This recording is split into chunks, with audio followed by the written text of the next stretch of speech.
obviously everyone knows what Joshua means now already, right? I mentioned, many times, right? So Joshua means it's literally, it's a savior, sort of. So I don't have to explain too much. So we're going to jump right into Joshua chapter 1. After the death of Moses, the servant of the Lord said to Joshua the son of Nun, Moses' assistant, Moses, my servant, is dead. Now therefore arise, go over this Jordan, you and all this people, into this land that I am giving to them, to the people of that I am giving to them, to the people of Israel. Every place that the sole of your foot will tread upon, I have given it to you, just as I promised to Moses. From the wilderness and the Lebanon as far as a great river, the river Euphrates, all the land of the Hittites, to great sea towards the going down of the sun, shall be your territory. No man shall be able to stand before you all the days of your life. Just as I was with Moses, so I will be with you. I will not leave you or forsake you. Be strong and courageous, for you shall cause this people to inherit the land that I swore to their fathers to give them. Only be strong and very courageous, being careful to do according to all the laws that Moses my servant commanded you. Do not turn from it to the right hand or to the left, that you may have good success.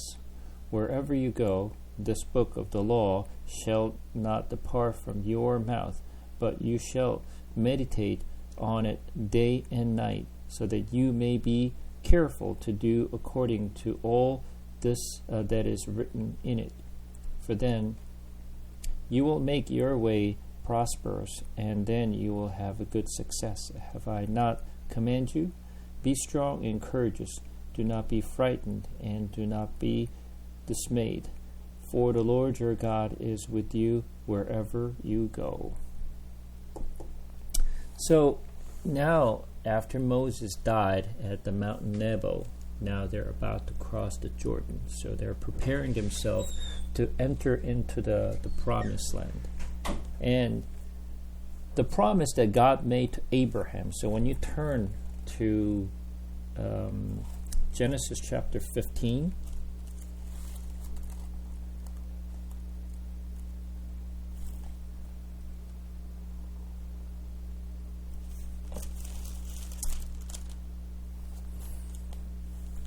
Genesis chapter 15, we're going to read from verse 18 and on. On that day, the Lord made a covenant with Abram, saying, to your offspring I give this land from the river of Egypt to the great river, the river Euphrates, the land of a Kenizzite, and Cadmonite, and Hittites, and Perizzites, and Rephaim, the Amorites, and Canaanites, and Girgashites, and the Jebusites. So what we just read in Joshua chapter 1, verse 4, is pretty much what God said to Abraham, hundreds of years ago. And the promise that God made with Abraham is now about to be fulfilled, because this is the promise that God gave, almost hundreds of years ago, that I will do this. And obviously, Abraham did not see this. He only heard the promise, but he never seen it was fulfilled. But now his descendants is now seeing it. As actually he said, he mentioned that his offspring will be moving into Egypt, and then they'll stay there for 400 years, and then I'm going to bring back to the land where I promised, which is exactly what was fulfilled.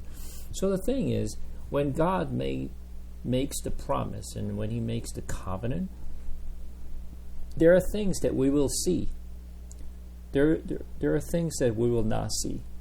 Just because we did not see does not mean it will not be fulfilled. Like, for example, God actually made a promise that things will happen in the Revelations, which John did not see. He only saw the visions. He hasn't seen it was fulfilled.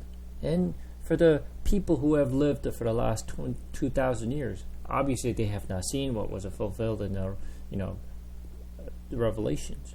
We're not even sure whether we're gonna see it either, but we know that it will be fulfilled based on all the history that we have seen in the last thousands of years that God has promised and that was fulfilled. So because all the covenant or the promise that God made has been fulfilled, that's how we know that it will also be fulfilled at the end. So when we actually read something like this, we have to always reference back, when did God promise this? Was it fulfilled? So you'll be able to see and confirm that everything God said is fulfilled. That's very important. One of the other thing is, remember, after Moses died, God appointed Joshua to lead the people, to bring them into the promised land, which I mentioned that this is a very critical point because Moses kind of represent the first coming of the Jesus Christ, and Joshua is also as representing the second coming of Jesus to take us to the promised land.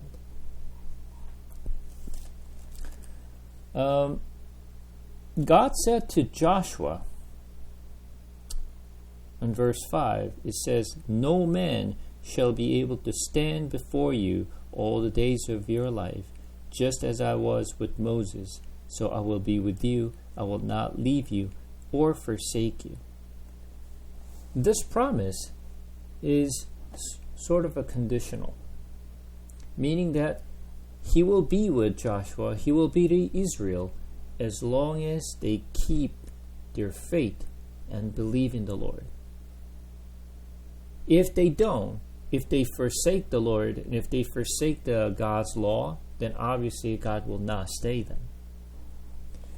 I just want to show you something.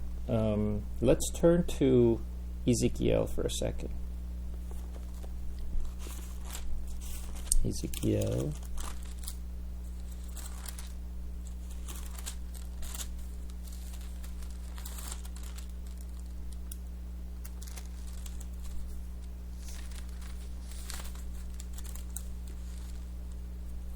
Chapter 8.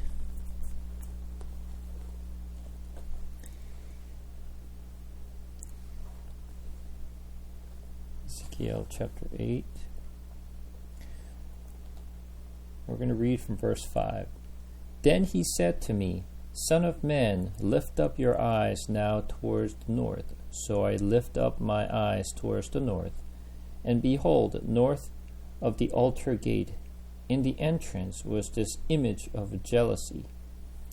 And he said to me, Son of man, do you see that they are doing the great abominations that the house of Israel are committing here, to drive me far from my sanctuary? But you will see still greater abominations." When you read this particular verse, God is actually taking Ezekiel's, when he was in Babylon, he was actually brought to Babylon as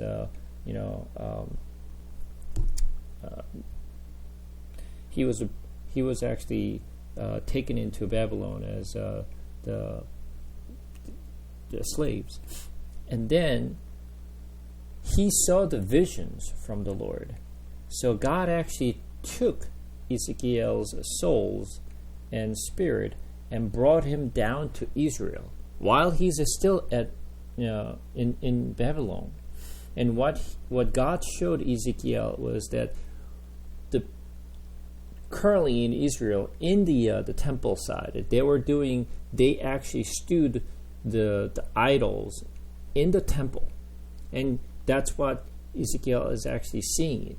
So what God is saying here in verse particularly verse 6, is that, and he said to me, God said to Ezekiel, Son of man, do you see what they are doing, the great abominations that the house of Israel are committing here, in the temple side, obviously, to drive me far from my sanctuary. So pay attention. Israel is driving God out of the sanctuary. It's not God is actually leaving the sanctuary, but Israelite is pushing God out of the sanctuary by worshiping the idols in the temple side. Which means, even in our church today, God is not just leaving the church, but people are driving God out of the church by doing the wrong thing. God is not leaving the church because he doesn't like it. We're the one who's pushing him out. We're doing the things that we think it is right. They're thinking that, what they're doing is right. But they actually rose God's anger by doing the wrong thing. They're doing what God told them not to do it. So we have to be extremely careful that we don't drive out the Lord from our own church.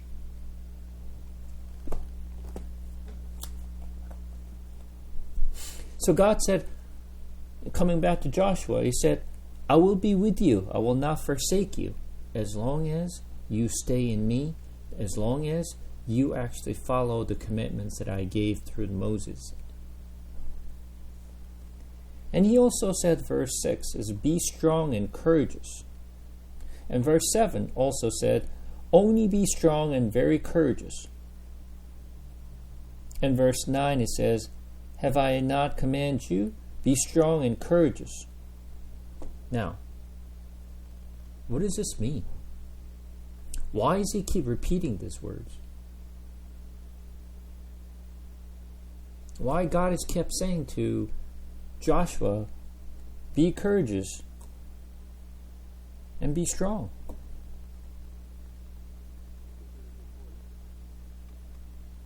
It is important, correct? But go a little further.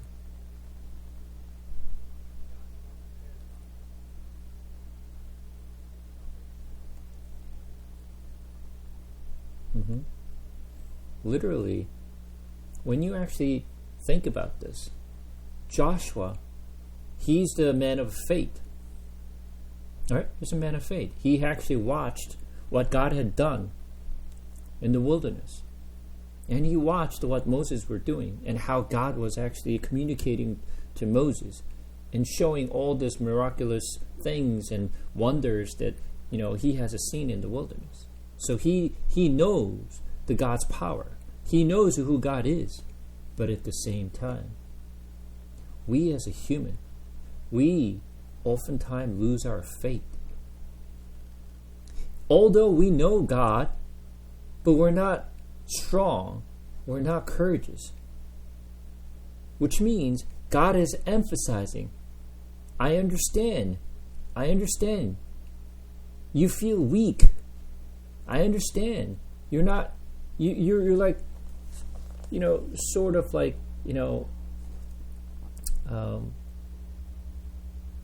you feel uncomfortable.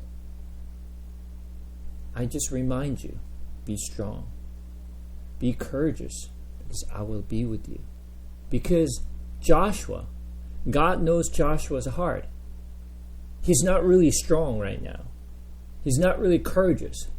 So God has kept saying to him, I understand how you feel. You're going to be facing something that you don't know. But don't worry, I will be with you. So sometimes we kind of, imagine that everyone that we see in the Bible, they're like, these people are very different. Their level is like way beyond our capability. Like Moses, like so a great man, is a man of faith, and Joshua, the other one, is so strong. Not really. They're all weak, just like us. Sometimes one day we feel very strong, and other day like, I'm not sure. God knows his heart. I understand.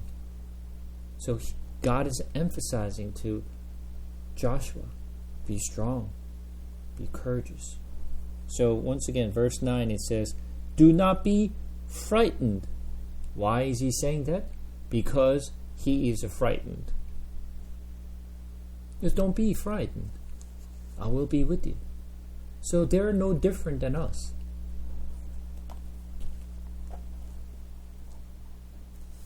That's why God has kept saying, don't worry, I will be with you. So when we actually, believe that I have a fate, you probably have experienced yourself that one day your faith is very strong, on the other day your faith is very, very weak. It's like a roller coaster, right? And remember, whenever you lose your faith because of all the surrounding situations and what people said and how you responded, or how you're actually dealing with your circumstances, whatever it may be, remember this. This is why we have to keep reminding ourselves, yes, God is with me. Because God is with me, although I'm very weak, although I have very little faith, God is with me. Because God is with me, I can do this. Not because I'm strong, not because I can do it, because God is helping me, God is with me, that I can do this. We have to encourage ourselves. We have to actually be strong because God is with me.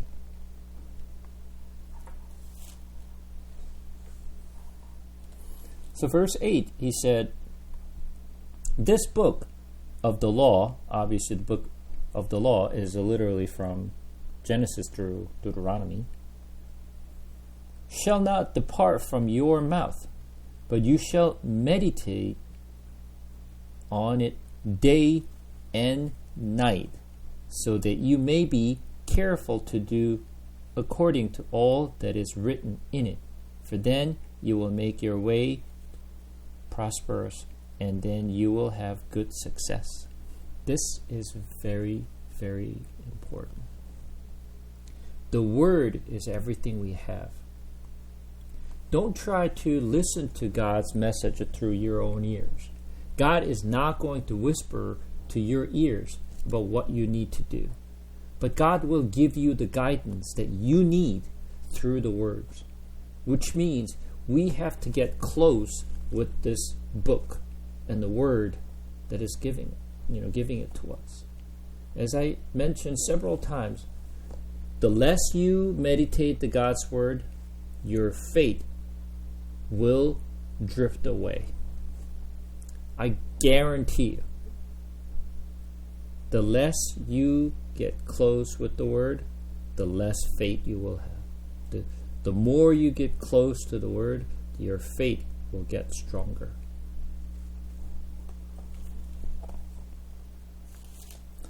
Verse 10, and Joshua commanded the officers of people, pass through the midst of camp and command the people, prepare your provisions, for within 3 days you are to pass over this Jordan to go into take possessions of the land that the Lord your God is giving you to possess. How long? 3 days.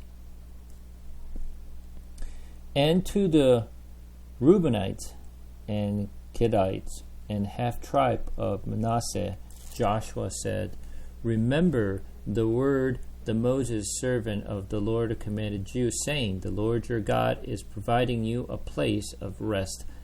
Will give you this land, your wives, your little ones, and your livestock shall remain in the land that Moses will give you beyond the Jordan. But all the men of valor among you shall pass over armed before your brothers, and shall help them, until the Lord gives a rest to your brothers as he has to you. And they also take possessions of the land that the Lord your God is giving them. Then you shall return to the land of your possessions, and shall possess it, and the land that Moses, the servant of the Lord, gave you beyond the Jordan towards the sunrise. And they answered Joshua, all that you have commanded us we will do, and wherever you send us we will go, just as we obeyed Moses in all things. So we will obey you. Only may the Lord your God be with you, and as he was with Moses. Whoever rebel against your commandments and disobeys your words, whatever you command him, shall be put to death. Only be strong and courageous. So, what is it saying? When you look at the verse 13 carefully, it says, remember the word that Moses, the servant of the Lord, commanded you, saying, the Lord your God is providing you a place of rest and will give you this land. So the land that you're entering into, which is a Canaan, which is the promised land, is what place? Resting place. And I emphasize it from the Genesis. This is why the seventh day was the day of rest. This is what God mentioned. Come to me, right? I'm going to bring you into my rest. So ultimately, where we need to be is we need to be in God's resting place. That's the ultimate place, right? So we all have to be in rest. This place where we live, don't get too comfortable here. This is not your resting place. This is not where we're going to stay. This is just temporary house where we're going to stay in this land. Once we leave this place, now we're going to go to the promised land, which is the resting place. So this is just representations that God will bring us to the resting place. Who's going to bring us to the resting place? Jesus will.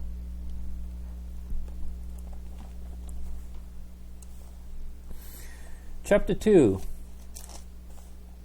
And Joshua, the son of Nun, sent 2 men secretly and Shittim as spies, saying, go view the land, especially Jericho. And they went and came into the house of a prostitute whose name was Rahab, and lodged there. So, remember when Moses has sent the spies, when he actually, reached at the border of the wilderness to the Canaan. How many spies did he send? 30 men.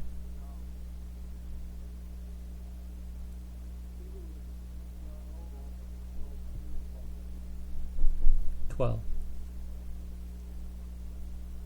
Right? They selected each man from each tribe. Right? 1 man from each tribe. So they sent 12 spies to the promised land to spy it out for 40 days. And then when they came back,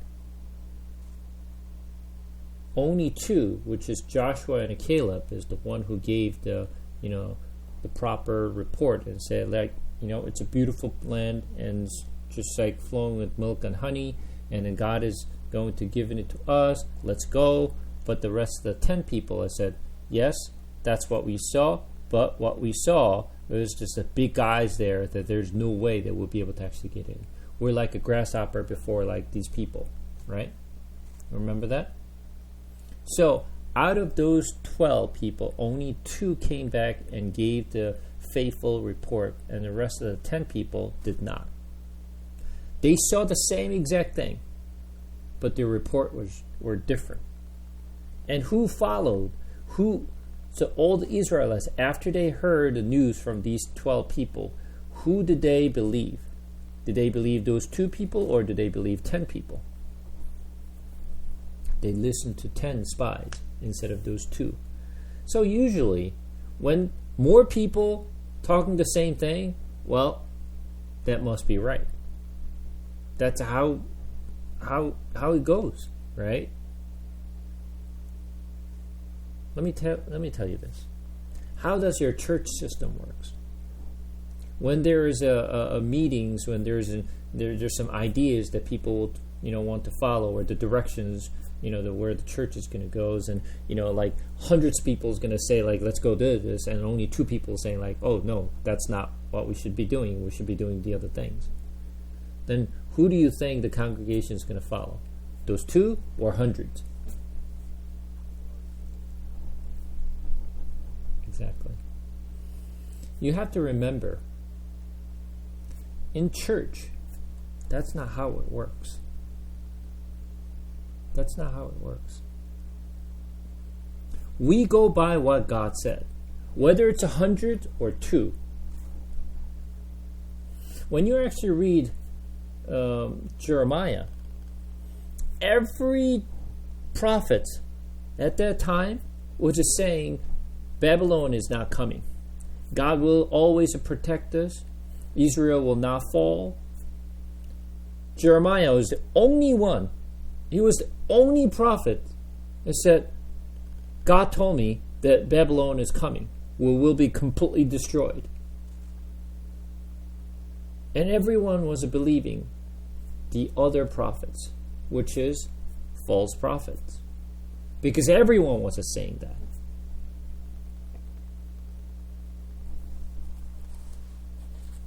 So, I'll show you some interesting story here. Maybe let's turn to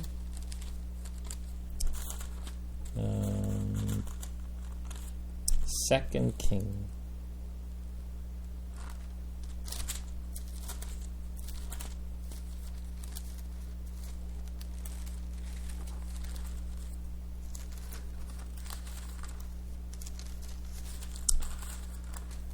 Second King.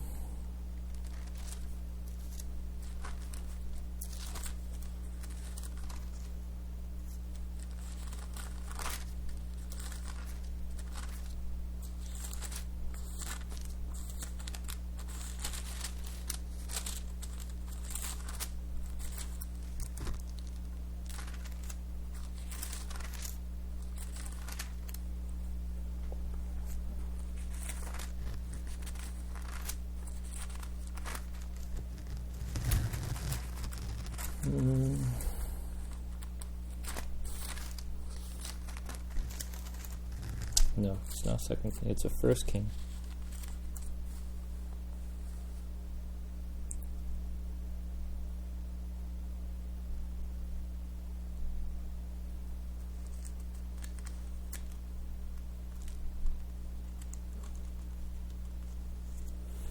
We're going to turn to First King chapter 22.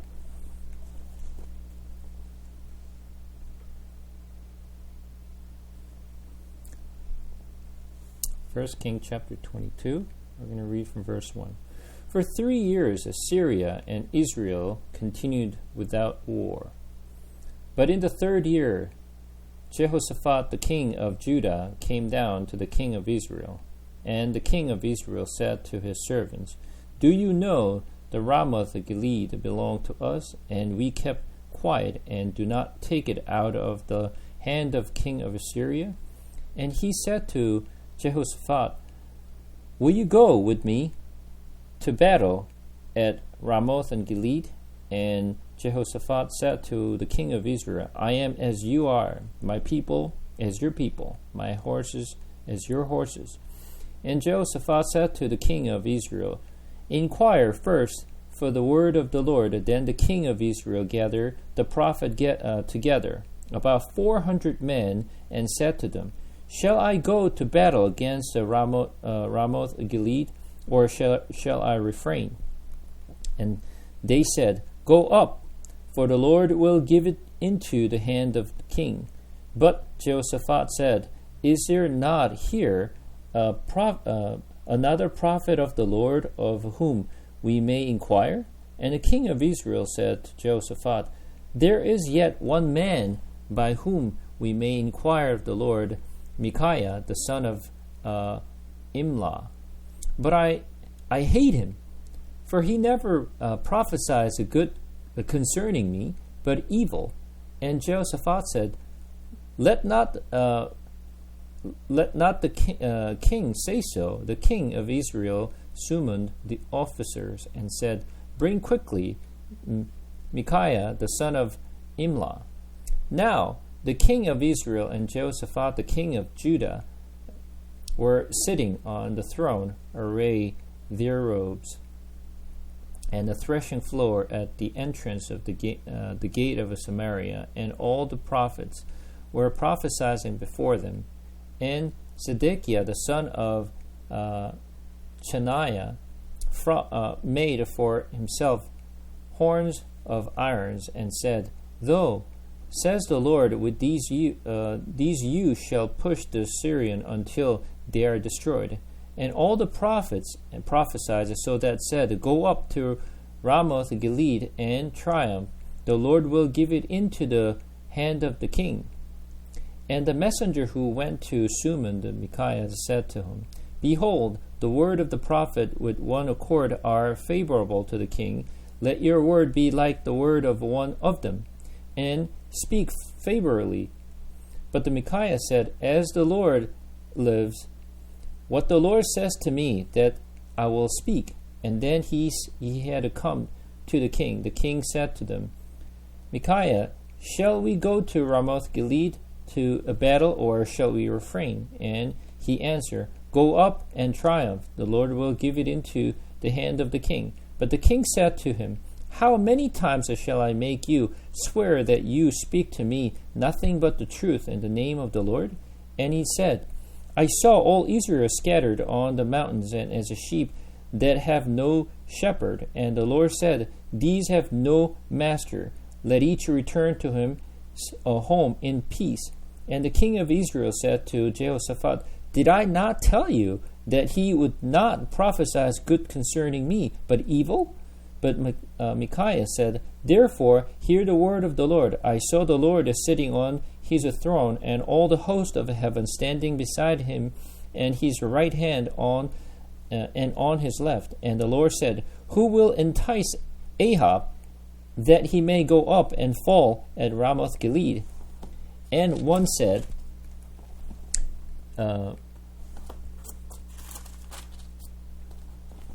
one thing, another, and said another. Then a spirit came forward and stood before the Lord, saying, I will entice him. And the Lord said to him, By what means? And he said, I will go out and will be a lying spirit in the mouth of all his prophets. And he said, You are to entice him, and you shall succeed. Go out and do so. Now therefore, behold, the Lord put a lying spirit in the mouth of all these your prophets. The Lord has declared disasters for you. Then Zedekiah, the son of Chenaanah, came near and struck Micaiah on the cheek, and said, How did the Spirit of the Lord go from me to speak to you? And Micaiah said, Behold, you shall see on that day when you go into the inner chamber to hide yourself. And the king of Israel said, Seize Micaiah and take him back to Ammon, the governor of the city, and Joash, the king of Sun, and say, Thus says the king, Put this fellow in prison and feed him meager rations of bread and water until I come in peace. And Micaiah said, If you return in peace, the Lord has not spoken by me. And he said, Hear, all your people. So when you read this story, okay, so Ahab and Jehoshaphat, which is a king of Israel and king of Judah, gather. They're about to go to war to Syria. So he called all the prophets, about 400 of them gather, and they asked, Shall we go to Ramoth Gilead, or should we refrain? And all 400 prophets says, Oh, go. God will hand this over to you. You will triumph. Go ahead. And then Jehoshaphat said, Hold on. Is there any other prophet? So Jehoshaphat, at least he's coming from Judah. He's actually he's like little suspicious about all this 400 prophets. Is there any other prophet that we can inquire? I said, Ahab said, well, hold on a second. There's another guy that I know of. His name is Micaiah. All right. But I don't like you because he never say anything good to me. He's always say something evil. It's like, No. He must be the right prophet. Let's bring him in. So he summoned him, and so all these messengers went to him and said, the messenger said to, Micaiah, and said, like, listen, Micaiah, there are 400 prophets, right? He's saying to the king Ahab and said, God will actually hand the Syrians over to you. So please walk along with these people. Say the same thing what they're saying. Don't just make any, it's like the crazy like prophecies. Just go, walk with them. Say the same thing. Right? Don't create trouble for people.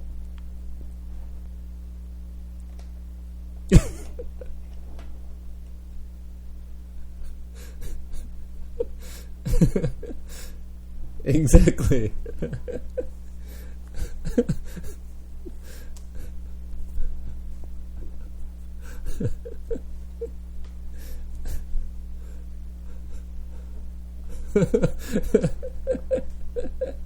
See, so you get the story, right? So he said the same thing what other 400 prophets said. And then now the Ahab said, hold on, didn't I tell you to tell me the truth?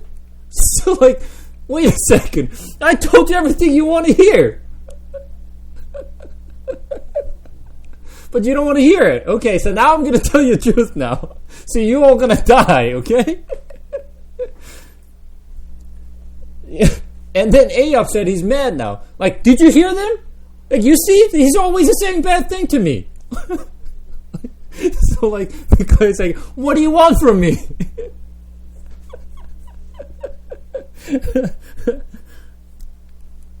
The thing is, there's a funny stories in the Bible which most people don't even know. Okay? So like, this is a funny story, okay? So why is Ahab and even Jehoshaphat wants to hear this, from the prophet?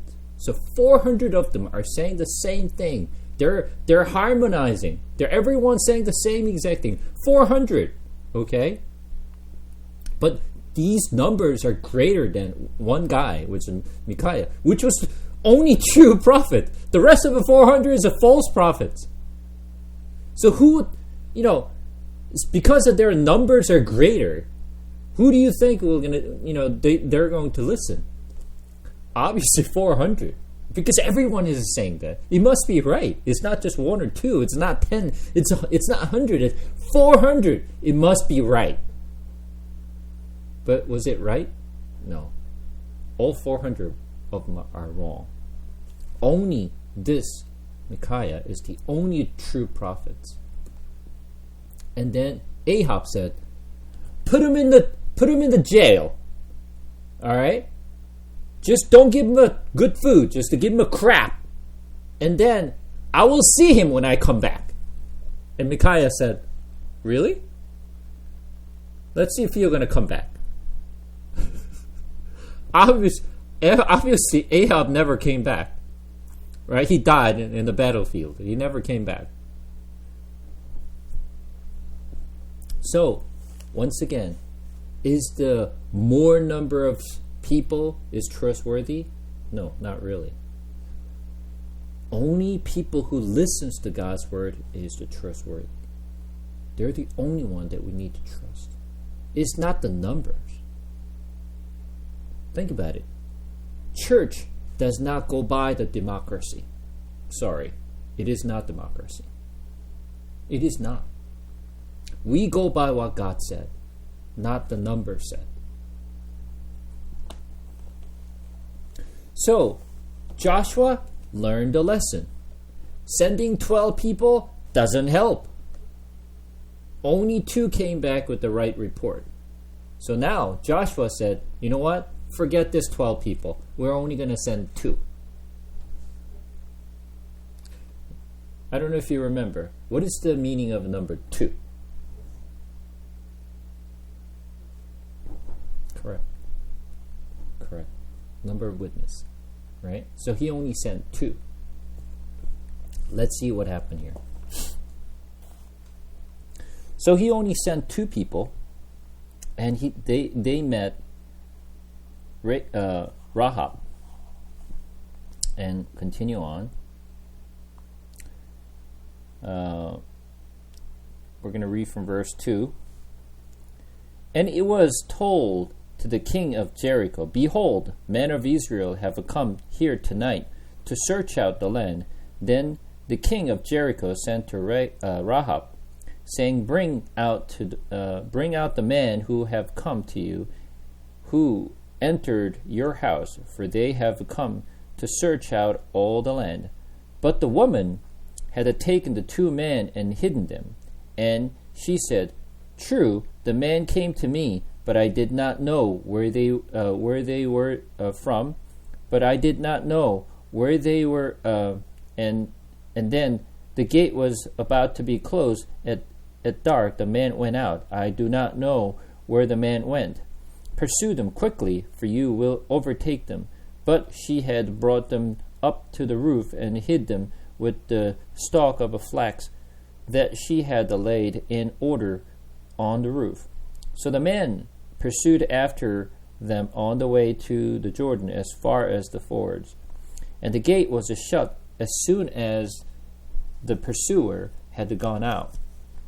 Before the man lay down, she came up to the man on the roof and said to the man, I know that the Lord has given you the land, and that the fear of you has fallen upon us, and that all the inhabitants of the land melt away before you.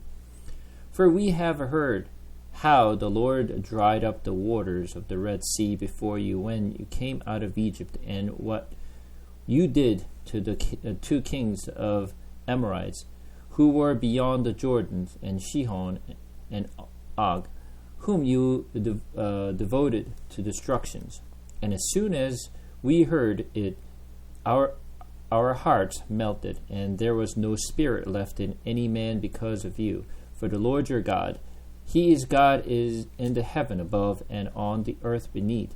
Now then, please swear to me by the Lord that as I have dealt kindly with you, you also will deal kindly with my father's house, and give me a sure sign that you will save alive my father and mother, my brothers and sisters, and all who belong to them, and deliver out our lives from death. And the man said to her, Our life for yours, even to death. If you do not tell this business of ours, then with the Lord give us the land, we will deal kindly and faithfully with you.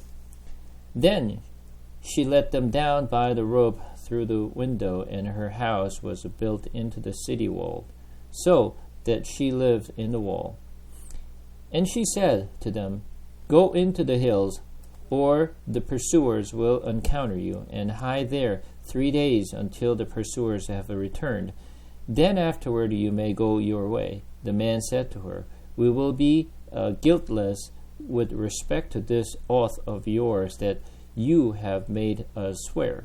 Behold, when we came into the land, you shall tie this scarlet cord in the window through which you let us down, and you shall gather into your house your fathers and mother, your brothers, and all your father's household.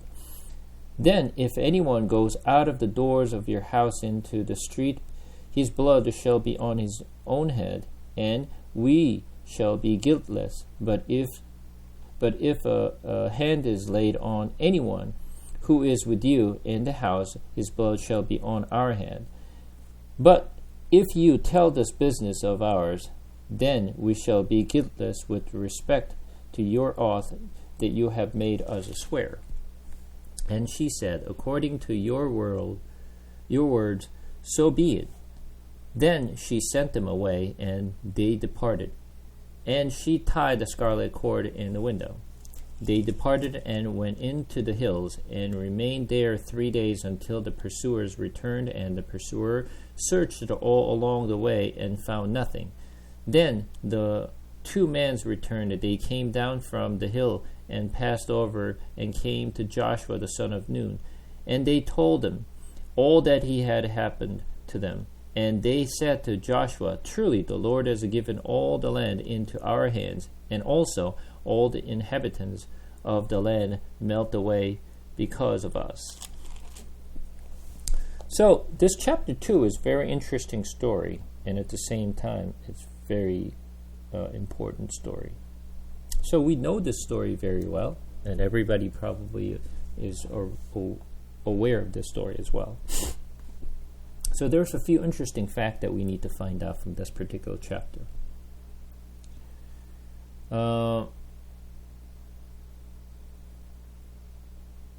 Let's read from verse 9 again.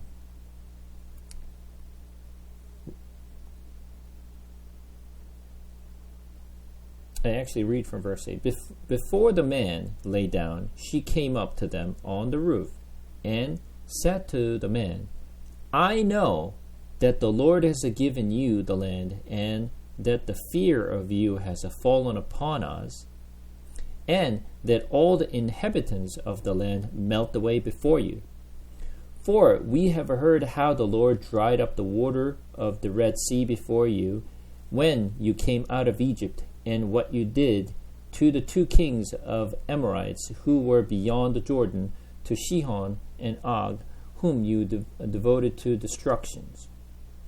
And as soon as we heard it, our hearts melted, and there was no spirit left in any man because of you. For the Lord your God, He is God in the heavens above and on the earth beneath. Listen carefully what Rahab is saying. Who is Rahab? I forget this prostitute. Who is she?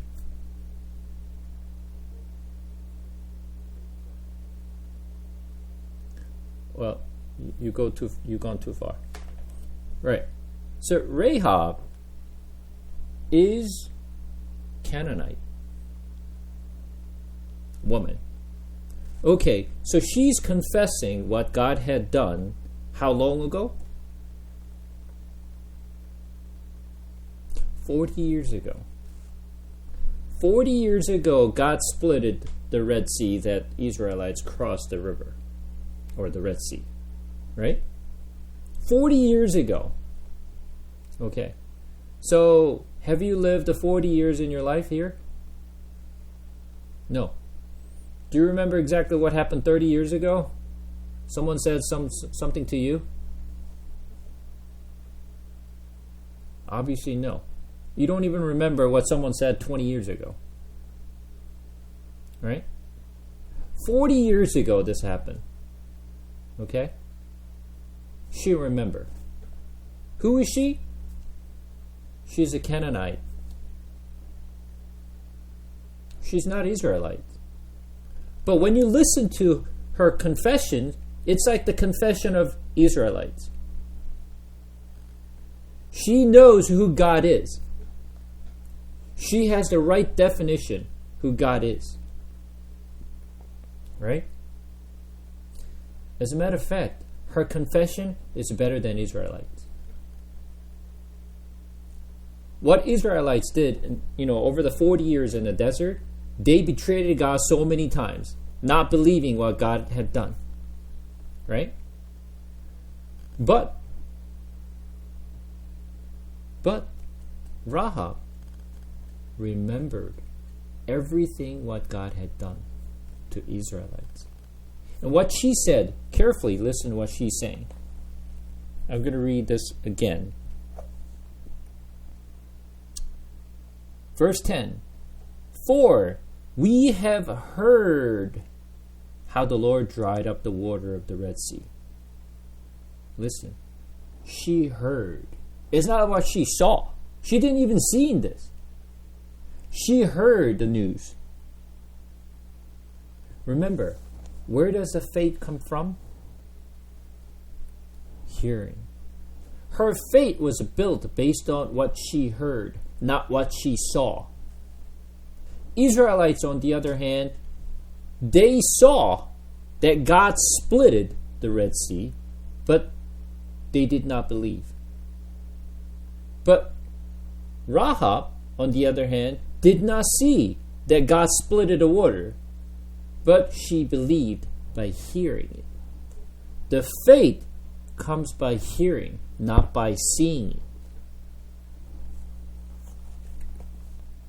And verse 11 said the same thing. And as soon as we heard it, our hearts melted, and there was no spirit left in our man.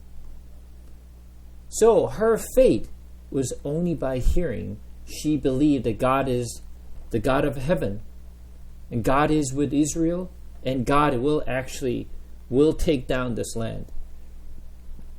When you actually read it carefully later on, this particular town where she's leaving, which is Jericho, is a stronghold, very high wall, and very strong. So this is one of the fortress that no one can take this down. But she believed it doesn't really matter how high our wall is. It doesn't matter how strong our wall is. The wall, this stronghold will not going to hold us or protect us. As long as God is with Israel, we're all dead. She didn't care what was there. She knew what God will do to them. This is why she was pretty much betting on everything, even her life, to these two men. Please, save us. Once again,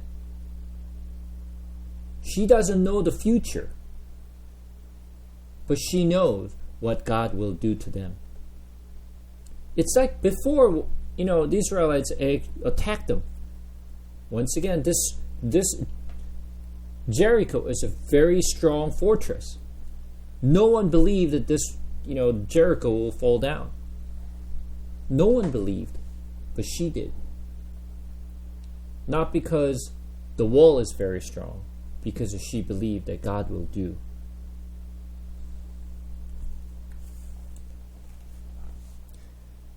And then she said very interesting things, verse 12. Now then, please swear to me by the Lord that as I have dealt kindly with you, you will deal kindly with my father's house and give me a sure sign. Give me a sign that I will be protected and my family will be protected. Pay attention. So, she is the pagan woman, non-Israelites, and she believed what God will do, and she was asking for a sign that we will be protected. So, verse 15, it says, Then she let them down by the rope through the window, for the house was built into the city wall, so that she lived in the wall. And she said to them, Go into the hills, or the pursuers will encounter you, and hide there 3 days until the pursuers have returned. Then afterward you may go your way. The man said to her, We will be guiltless with respect to this oath of yours that you have made us swear. Behold, when we came into the land, you shall tie this scarlet cord in the window through which you let us down, and you shall gather into your house your fathers and mother, and your brothers, and all your father's household. Then, if anyone goes out of the door of your house into the street, his blood shall be on his own head, and we shall be guiltless. But if a hand is laid on anyone who is with you in the house, his blood shall be on our hand. Does it remind you anything? Exactly. It's the Passover. Scarlet cord over the window, and you have to be inside the house. If you get out of the house, you're dead. You stay inside, you're protected. So let me ask you, is Rahab's family all righteous people? No. No. But just by staying inside the house with the scarlet cord outside the window, you're protected. You are saved. That's exactly the same as the Passover. But the difference is, Passover, it was for the Israelites. This is for pagan Gentiles. Woman, the church. Do you be able to actually kind of like link those together? Yeah. So you should be able to read the story of what this story is about. The story is about the salvation of Jesus, the blood of Jesus Christ. And if you stay inside, you are protected. So what is the sign? The sign is scarlet cord. What is that scarlet cord? That's the blood of Jesus Christ. Exactly the same story. Not because they're righteous, not because they're kind, not because they're different from others. Everyone inside of Jericho, they're supposed to be destroyed. Everyone. Rahab and her family as well. But because she believed and asked for a sign, that's why she was saved.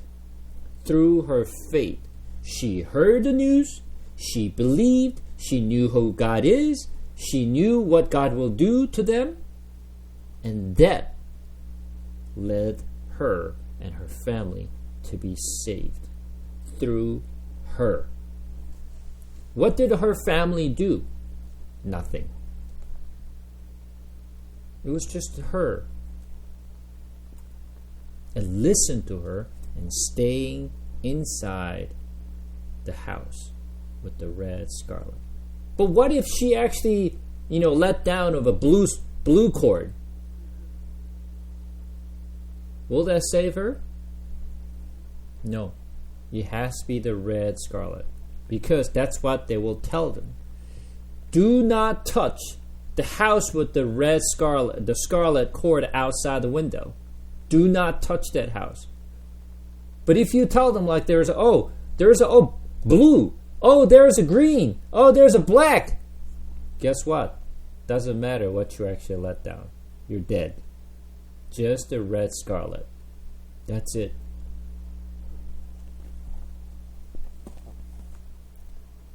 So now you get the story of what this is about. And when they returned, they knew already. Joshua thought in verse 23 and 24, it says, Then the two men returned, the witness came back. They came down from the hills and passed over and came to Joshua the son of Nun, and they told him all that had happened to them. And they said to Joshua, Truly the Lord has given all the land into our hands, and also all the inhabitants to the land melt away because of us. So Joshua knew what will happen. He knew that God already handed over, Jericho's to their hands. So let's turn to Ezekiel again, one more time.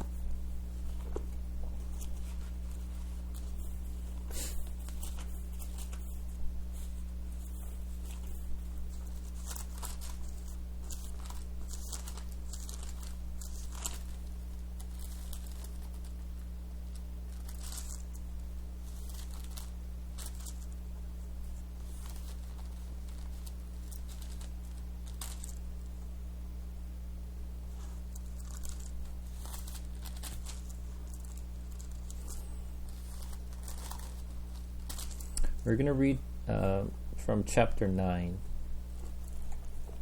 We read the chapter 8 before, right? Ezekiel chapter 9. Then he cried in my ears with a loud voice, saying, Bring near the executioners of the city, each with his destroying weapon in his hand. And behold, 6 men came from the direction of the upper gate, which faces north, each with his weapon for slaughter in his hand. With them was a man clothed in linen, with the writing case at his waist. And they went in and stood beside the bronze altar. Now the glory of the God of Israel had gone up from the cherub on which it rested to the threshold of the house. And he called to the man clothed in linen, who had the writing case at his waist. And the Lord said to him, Pass through the city, through Jerusalem, and put a mark on the forehead of the man who sigh and groan over all the abominations that are committed in it. And to the others he said in my hearing, Pass through the city after him, and strike. Your eyes shall not spare, and you shall show no pity. Kill old men outright, young men, maidens, little children, and women, but touch no one on whom is the mark. And begin at my sanctuary. So they began with the elders who were before the house. Then he said to them, Defile the house and fill the courts with the slain. Go out. So they went out and struck in the city. And while they were striking, and I was left alone, I fell upon my face and cried, Ah, Lord God, will you destroy all the remnant of Israel in the outpouring of your wrath on Jerusalem? So, as I mentioned in chapter 8, God took Ezekiel's souls and spirit and brought him down to Israel and showed him all the abominations, all the wrongdoing of the Israelites doing in the temple side, right? So God showed another vision, and there's 4 people standing there, one with the writing tablets. And God said, anyone who's actually crying over and groaning over their actions, put the mark on their forehead. And then he orders all the executioners and said, anyone who does not have signs on their forehead or a mark on their forehead, kill them. Whether they're old, young, women, children, don't care. Don't give any pity. Slaughter them. Kill them all. Okay, what do they have on their forehead? The marks on their forehead, which is very similar story in the Revelations as well. Same exact story. The sign, the mark, it's all the same. Passover, put the blood over the blood of lamb over the door frame. That's a sign and mark. Same thing here. The scarlet cord is a mark or the sign. Do you get that? It's the same exact story.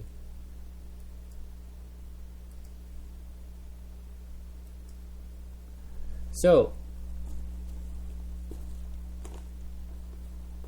coming back to Joshua.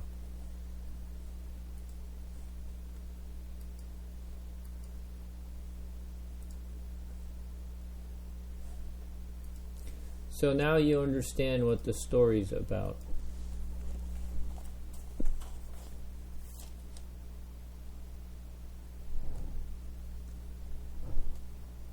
Okay.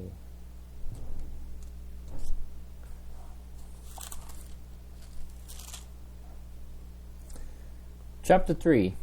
Then Joshua rose early in the morning, and they set out from Sittim, and they camped to the Jordan, he and all the people of Israel, and lodged there before they passed over. At the end of 3 days, the officer went through the camp, and commanded the people. So as you can see here, 3 days are keep repeating here. You see that? It's all 3 days. Verse 5. Then Joshua said to the people, consecrate yourself, for tomorrow the Lord will do wonder among you. And Joshua said to the priest, take up the ark of the covenant and pass on before the people. So they took up the ark of the covenant and went before the people. The Lord said to Joshua, today I will begin to exalt you in the sight of all Israel, that they might know that as I was with Moses, so I will be with you. And as for you, command the priest who bared the ark of the covenant, when you come to the brink of the waters of the Jordan, you shall stand still in the Jordan. And Joshua said to the people of Israel, come here and listen to the words of the Lord your God. And Joshua said, here is how you shall know that the living God is among you, and that he will without full drive out from before you the Canaanites and Hittites and Hivites and Perizzites and Girgashites and Amorites and Jebusites. Behold, the ark of the covenant of the Lord of all the earth is passing over before you into the Jordan. Now therefore take 12 men from the tribe of Israel, from each tribe of man, and when the sole of the feet of the priest bearing the ark of the Lord of all the earth, shall rest in the waters of the Jordan. The waters of the Jordan shall be cut off from the flowing, and the waters coming down from above shall stand in one heap. So, when the people set out from their tents to pass over the Jordan, with the priest bearing the ark of the covenant before the people, and as soon as those bearing the ark had come as far as the Jordan, and the feet of the priest bearing the ark were dipped into the brink of the waters, now the Jordan overflows all its banks throughout the time of harvest.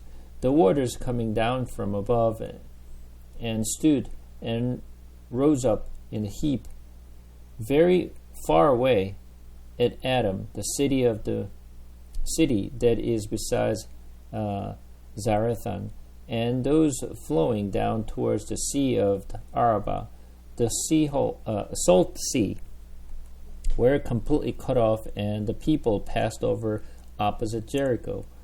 Now the priest bearing the ark of the covenant of the Lord stood firmly on dry ground in the midst of the Jordan, and all Israel was passing over on dry ground until all the nations finished the passing over the Jordan. So they're ready to advance into the Jericho. So they're about to do so.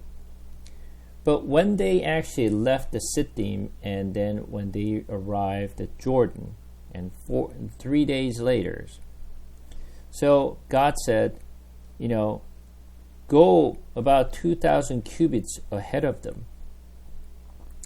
And then all the priests was holding the Ark of Covenant on their shoulders, and just they're leading the Israelites. And as they're actually reached at the Jordan River, soon as the priest, their feet, the priest who's holding this covenant of Ark of Covenant, their feet touches the Jordan River, that's when the water starts to split, which is a slightly different than what we saw when they crossed the Red Sea, but somewhat similar story. So in this, which most of you already know the story here as well, but there is a very, very important message, in this. Well, almost every chapter that I cover is almost important. But you have to understand what this story is about. Okay. So,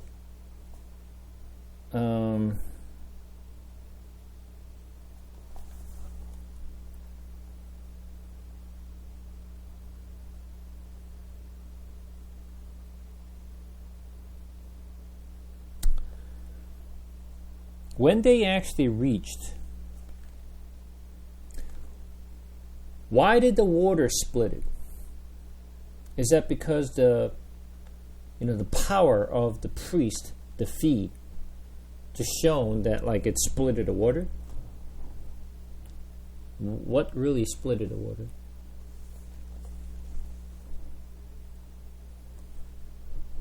Because of the Ark of Covenant they were holding. That's why the water split it. Okay? Jordan. What is the meaning of Jordan?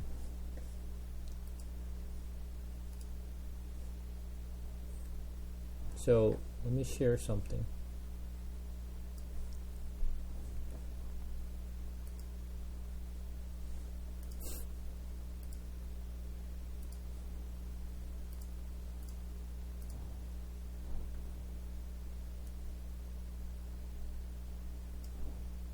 You see the screen? I know it's kind of small.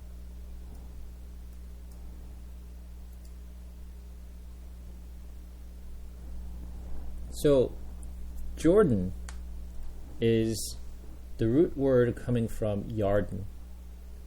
So, Yarden means it's like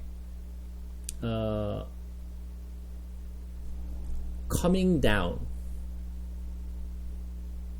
It's something is descending from high. Okay? It's so called from descending, flowing down. It's something is coming from above and down. Okay? And this is what the today's Jordan River looks like. Which is not a really big river, right? It's a somewhat small river. It's not that great. When you look, this is the Jordan River. Look like stream rather than actually like river, right? But when there is actually harvest time, so there is a waters actually is more than just a stream, but it's like a lot more waters. So this river, it is not that big. It's just small, but still, this water. Imagine this water gets split in half, right? So now what we need to pay attention here is, once again, let's read from verse 14 again. So, when the people set out from their tents to pass over the Jordan with the priest bearing the Ark of the Covenant before the people, and as soon as those bearing the ark had come as far as the Jordan, and the feet of the priest bearing the ark were deep in the brink of the water, now the Jordan overflows all the banks throughout the time of harvest. So now the waters are actually, very, very high now. And imagine why God is actually making them to cross the river when it's actually the waters are very high.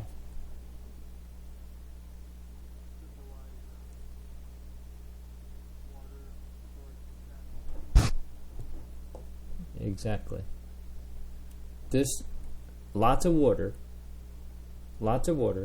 is represent death. Okay? And pay attention to that. God is intentionally making them cross that river when there's a waters are high. And harvest time.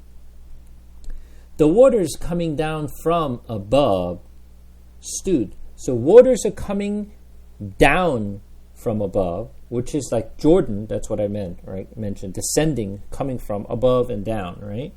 Stood and rose up in the heap very far away at Adam, the city that is besides Zarethan. right? Okay. Now, I'm going to show you. Where did they stop? The water coming down from above stood and rose up in a heap very far away at Adam. Waters stop at Adam, the city that is beside Zarethan, right? So, Adam is what? Adam is the man, the first man, right? Zarethan. So let's take a look at what Zarethan means. Just looking at it. You see this? To pierce, puncture. First man. The man is pierced. And the waters are splitted. Death is moved away and show the living path. Do you understand what that is? It is Jesus Christ. So his death, which is to pierce through him, right? He separated the death and opened the living path.